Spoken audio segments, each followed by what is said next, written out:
Welcome to Dinant, the most dramatic little town in Belgium that looks like it was designed by someone who said, let's build a cathedral, carve a cliff behind it, and then toss in some saxophones for flair. I spent the day exploring this postcard-perfect spot. I visited the stunning cathedral, learned the holy history of beer at Maison Leffe, checked out the town's obsession with saxophones, and of course ate my weight in vol au vent and fries, then washed it down with a few local brews. This is the story of how one small Belgian town completely charmed me, one beer, one bite, and one brass instrument at a time. Alright, so just got off the train here in the city of Dinant, and for those who don't know it, it is most popular for being the birthplace of the guy that invented the saxophone. So you'll see a lot of these saxophones all over the city, and there's got one design for every single country, I guess, at least I think that's what it is, and this one is the Finnish one. So if you are Finnish, this saxophone is dedicated to you. Be proud. So which saxophone are you? But the only unfortunate thing is there are these caves. There's a cave network here that I really want to go to, and it's really the only reason I'm in Dinant. But unfortunately, they're closed today. So I'll see if I can find some pictures of the caves to put through it. But if you ever come to Dinant, don't come on Mondays and Tuesdays. Apparently the cave system is closed on Monday and Tuesday, which I didn't really think it would be. Kind of crazy, but that's Belgium. Things are just randomly closed whenever they feel like it, I guess. But I just didn't funny thing is, I checked everything else, but I didn't really think that such a big tourist attraction would be shut on any day, really, when I think about it. But I guess that's the case. Maybe museums are closed too, but that's okay. There's still stuff we can do here, and it will still be fun. So I will take you through the streets of Dinant. There's still fun things, like, you know, we'll probably end up, who knows, we'll find out where the adventure takes us. Here's the money shot everyone comes to Dinant for, of the cathedral next to the soaring cliffs of Dinant. I actually don't know what that rock face is called. It's called something. It's obviously got an official name, which I can't think of right now, but it's what, like I said, as you can see, it's what all the kids are here for. And let's see if I can get myself in there to actually take a proper shot of this. But pretty. Look at that. Kind of cool. Yeah, so if you're here, make sure you get a shot of that. And the bridge is pretty cool too.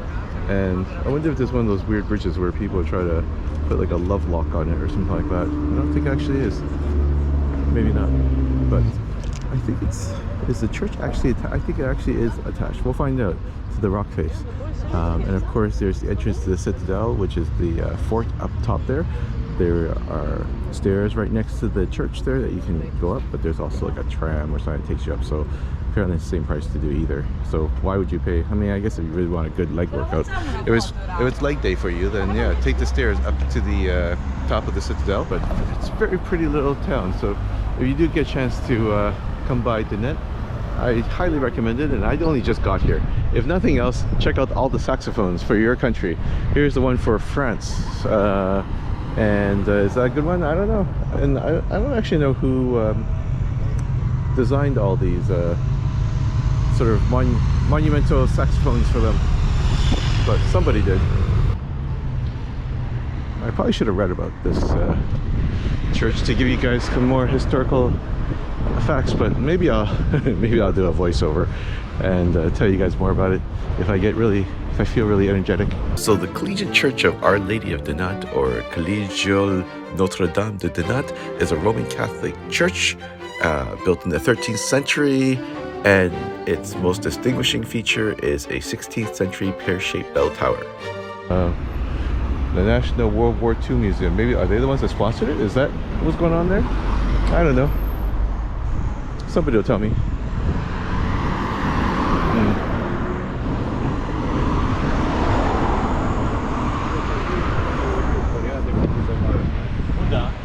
I'm at Chez Bouboule, I guess, and they are the Roi des Nouilles. So they are the king of mussels here along the waterfront in Dinant.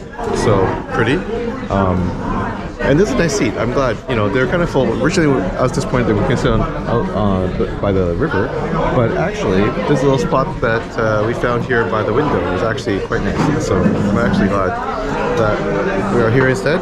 And I think I haven't actually had the vol au vent yet, so I think they've got a vol au vent here, so I think I'll give that a shot. Unfortunately, I wish I could have the mussels because obviously Belgium is renowned for them, but unfortunately I'm kind of allergic to them, so sadly I cannot do that. But that's okay, because they've got other delicious things on the menu, although they're the gray shrimps here actually look really interesting too, but I think I will go with all of them. So, I decided to try the Quirky, the Dinant. So, it's one of their local beers. They even add the word artisanal in there, so you know it's good. So, let's check this out, see whether or not I can make this happen. Voila.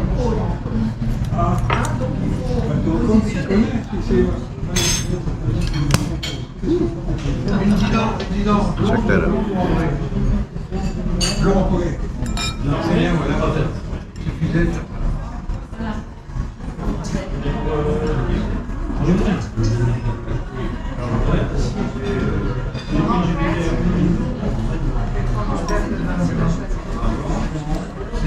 Alright.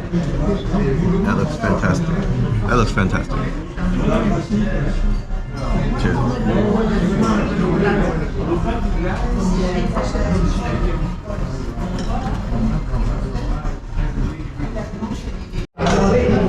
Alright, so here is my vol au vent, which is basically kind of like a chicken a la king. This looks quite good, so I'm very, very excited.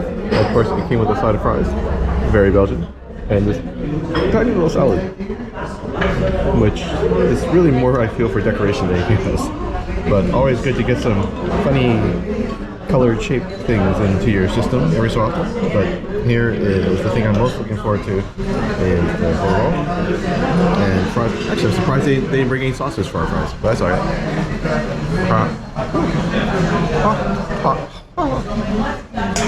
Those fries are really hot. Alright. Yep. Decent fries though. Pretty good fries. Good. They're very hot. Just got a little bit of everything. So, did I drop it? So the chicken, so the pastry, the mushroom, so that cream sauce.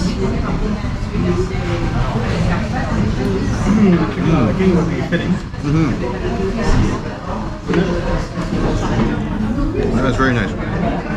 Nice and creamy. Chicken seems to be doing its thing. The puff pastry was nice. Yeah, no, I'm very pleased with this vol au vent. Although it's hard for vol au vent, I think, not to be good. Like, chicken is any kind of cream sauce, that usually kicks ass. You add mushrooms, even better. So as long as you like all those ingredients, it really should be just absolutely delicious.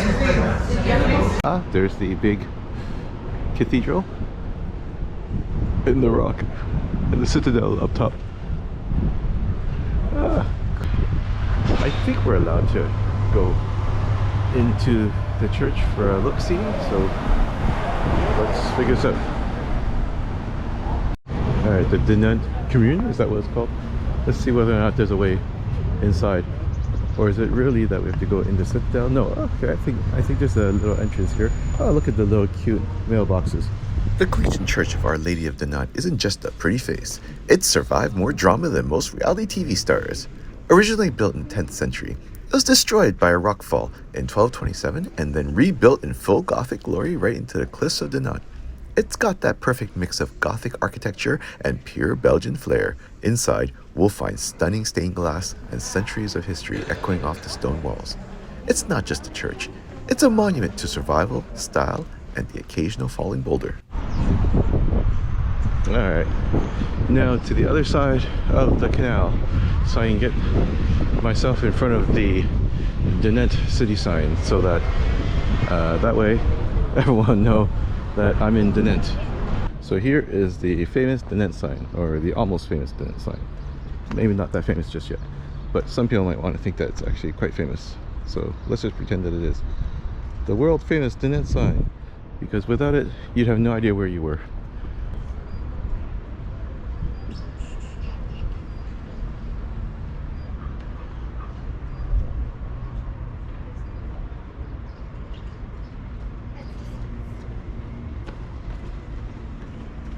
Alright, so I'm starting the tour here at the Maison Leffe, or Maison Leffe, and so far we're not quite into it, but it's kind of a self-guided tour almost.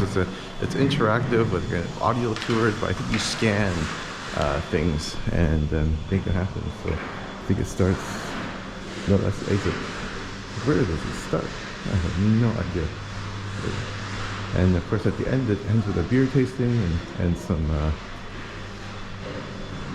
gifts. But where does it start? I don't know. But I think, yeah, you know what? Yeah, I think that's probably where it starts. Let me figure it out.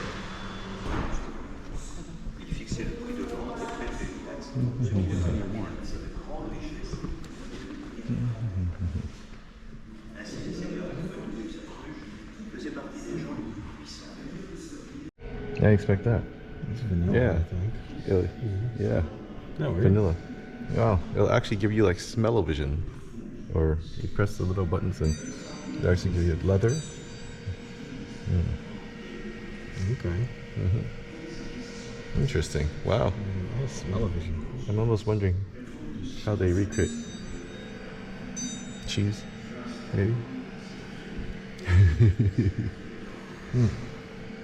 Okay. Oh, caramel. Oh. Cheese, maybe. Oh, I thought maybe a really, really hard cheese. Ooh, in the kiln. You can try. Look, they welded it shut. I mean, so you can't open because they know that I'd probably try to jump in. They're right. All right, that's the end of the self-guided tour. Let's do the tasting, I guess, is what we do next. So at the end, you get a tasting, which is a full glass of Leffe of your choice. There's like 4 of them to choose from: blonde, brewing. Oh no, only 3, and the ruby. And then the free gift looks like you get your own glass, so you can go home and pretend you're at the Abbey and have some drinks, and you can enjoy it out here in the little courtyard, garden area outside the fake church. And that's what it. It's my Leffe. Cheers.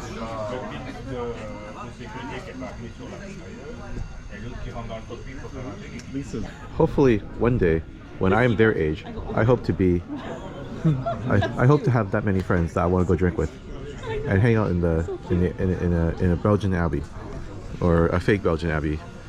That's the life. Look over there. That's what you should aim towards. To be at that age with lots of friends that you want to get drunk with under a tree, under a hummingbird feeder as well.